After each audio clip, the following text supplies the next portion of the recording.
I'm going to discuss about GATE examination. देखिए जैसे मैं गेट एग्जामिनेशन के बारे में डिस्कस करने जा रहा हूँ। देखिए actually basically pattern and how to score good rank in the GATE examination. देखिए जरा सा this what I am going to discuss. तो सबसे पहली बात इसमें बात ये है, आप जरा सा अगर इस चीज को ध्यान से देखेंगे तो गेट का एग्जामिनेशन कोई भी स्ट्रीम वाला किसी भी स्ट्रीम से दे सकता है। बात समझ में आ गई आपको? फॉर एग्जाम्पल इलेक्ट्रॉनिक्स वाला इलेक्ट्रिकल से दे सकता है, फिजिक्स वाला इलेक्ट्रॉनिक्स से दे सकता है, कोई भी कहीं से भी दे सकता है। क्लियर है यहाँ पर? बशर्ते कि उसको सब्जेक्ट का नॉलेज होना चाहिए। देखिए नॉर्मली होता क्या, साइंस पेपर्स जो हैं जैसा फिजिक्स है, केमिस्ट्री है, मैथमेटिक्स, इनमें गेट का एग्जामिनेशन जो है बेसिकली अगर आप इसमें देखें 3-4 कोप एरियाज हैं। जैसे for example if you want to do masters, MTech और PhD, so you can opt for GATE. Clear? Basically GATE but जो लोग ऑप्ट करते हैं वो बेसिकली जॉब के लिए, नॉर्मली पीएसयूज वगैरह में किसी तरह से रिक्रूटमेंट हो जाए तो ये वाला पार्ट जो है बहुत ज़्यादा इंपॉर्टेंट रहता है। वरना नॉर्मली लोग मास्टर्स वगैरह कर लेने के बाद या बीटेक वगैरह कर लेने के बाद नहीं चाहते कि और आगे पढ़ें। क्लियर है यहाँ पर? तो बेसिकली इसका यूज ये है। हाँ, गेट के थ्रू अगर आप एमटेक भी ले लेते हैं तो अच्छा खासा स्कॉलरशिप 12,500 के करीब जो है स्कॉलरशिप मिल जाता है। पीएचडी में वही स्कॉलरशिप मिलता है जो नेट के थ्रू मिल जाता है, लेकिन सीट्स जरा सी कम होती है। क्लियर? हाँ, जॉब बहुत अच्छा है। जैसा मान लीजिए आपको ओएनजीसी में हो गया, भेल में हो गया, तो साल का 14.5 लाख रुपए का पैकेज बनता है। क्लियर है यहाँ पर? तो this what the I can tell the advantage of GATE. हाँ, गेट में थोड़ा सा वैकेंसी फिजिक्स वगैरह के लिए कम आता है, इलेक्ट्रॉनिक्स में, इलेक्ट्रिकल में, मैकेनिकल में, सिविल में, इनमें वैकेंसीज ज़्यादा आती हैं। तो अगर मान लीजिए कोई अगर इक्विवेलेंट है इलेक्ट्रॉनिक्स के या इलेक्ट्रिकल के, तो वो ज़रूरी नहीं कि वो फिजिक्स से ही पेपर दे या मैथमेटिक्स से पेपर दे। और उसका कमांड बहुत अच्छा है तो वो इस पर भी आ सकता है देने के लिए। क्लियर? तो उससे कोई बहुत ज़्यादा प्रॉब्लम नहीं है। क्लियर? बात समझ में आया? नहीं समझ में आया? This what the basic advantage of GATE examination. Now, if you, I'm discussing the syllabus for electronics and communication engineering. देखिए इसमें सबसे पहली बात करें तो सबसे पहला स्कोरिंग, ये जो आपके सामने सिलेबस मैंने प्रिंटेड फॉर्म में रखा है वो 85 मार्क्स का है, प्लस 15 मार्क्स जो है जनरल एप्टीट्यूड का आता है। जनरल एप्टीट्यूड गेट एग्जामिनेशन में जो है बहुत ये 15 मार्क्स का आता है, इंजीनियरिंग मैथमेटिक्स, और ये 15 मार्क्स का आता है। तो कुल मिलाकर 30 once you are able to score 25, 26 out of 30 marks, then GATE examination में बहुत अच्छा स्कोर हो जाएगा आपका, और सिलेक्शन के चांसेस, सिलेक्शन मतलब डायरेक्ट जॉब के ऑप्शंस बहुत ज्यादा हो जाते हैं इसमें। बात समझ में है? नहीं समझ में आया? तो इसमें सबसे ज्यादा अहम रोल जो प्ले करता है वो ये एक आपका इंजीनियरिंग मैथमेटिक्स बहुत अच्छा प्ले करता है, और ये जो है जनरल एप्टीट्यूड वाला पेपर बहुत प्ले करता है। अच्छा, अगर ये सिलेबस अगर जरा सा ध्यान से देखें तो ये कोई बहुत मुश्किल सिलेबस नहीं है, क्वाइट सिंपल पेपर। आप अगर हमारे यूट्यूब चैनल वगैरह पे अगर जाके देखें, ये सब हम लोगों ने जो है ऐसा एक्सप्लेन किया है कि मतलब चीज़ बहुत आसान है, डायरेक्टली उसी से क्वेश्चन एग्जामिनेशन में आ जाता है। Clear?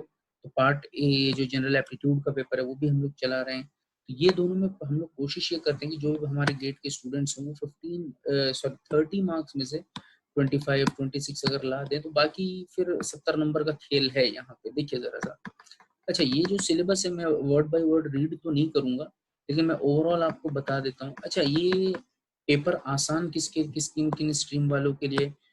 Definitely electronics and communication वालों के लिए तो सिंपल है, इलेक्ट्रिकल वालों के लिए भी सिंपल है। फिजिक्स का जो 80% सिलेबस है वो भी इससे मैच कर जाता है। क्लियर है यहाँ पर? जो लोग एमएससी इलेक्ट्रॉनिक्स हैं वो भी इस पेपर को दे सकते हैं। क्लियर है यहाँ पर? बात समझ में है? जिसमें तो ये आसान है उनके लिए। मैं सबसे पहले अगर रिलेट करके बताऊं आपको how to handle this paper,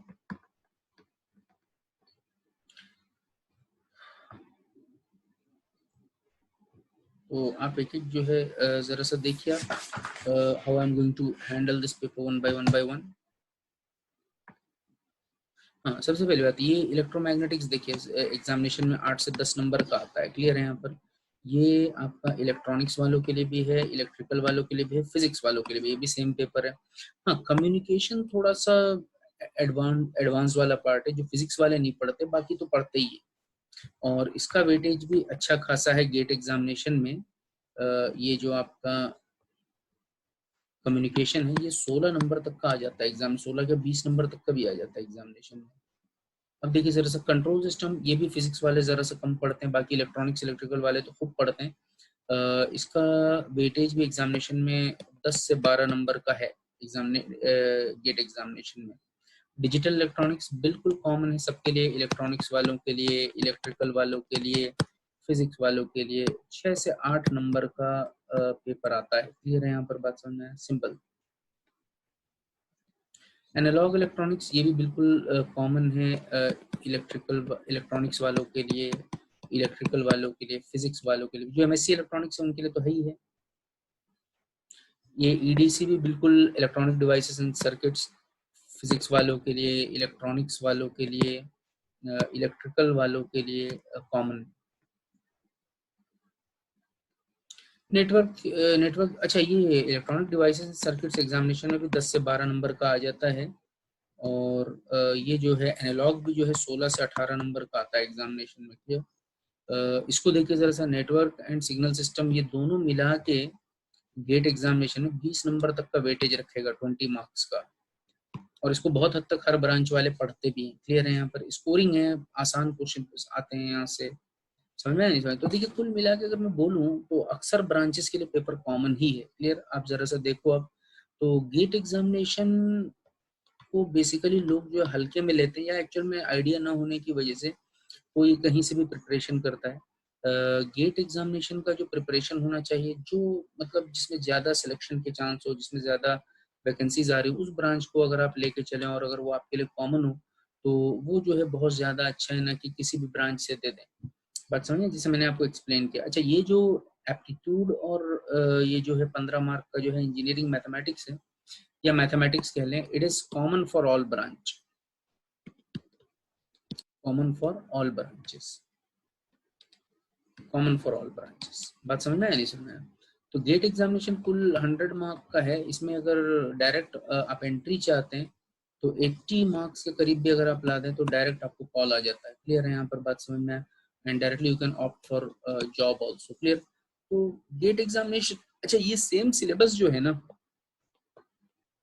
junior engineer, assistant engineer के लिए भी आता है। पीएसयूज वगैरह अगर कोई एग्जाम कंडक्ट करती है तो उनके लिए भी ये सेम लगभग सिलेबस है, बस थोड़ा सा लेवल डाउन होता है। जो गेट में लेवल का क्वेश्चन आता है वो लेवल का क्वेश्चन इसमें assistant engineer, junior engineer, PSUs वगैरह में नहीं आते। क्लियर?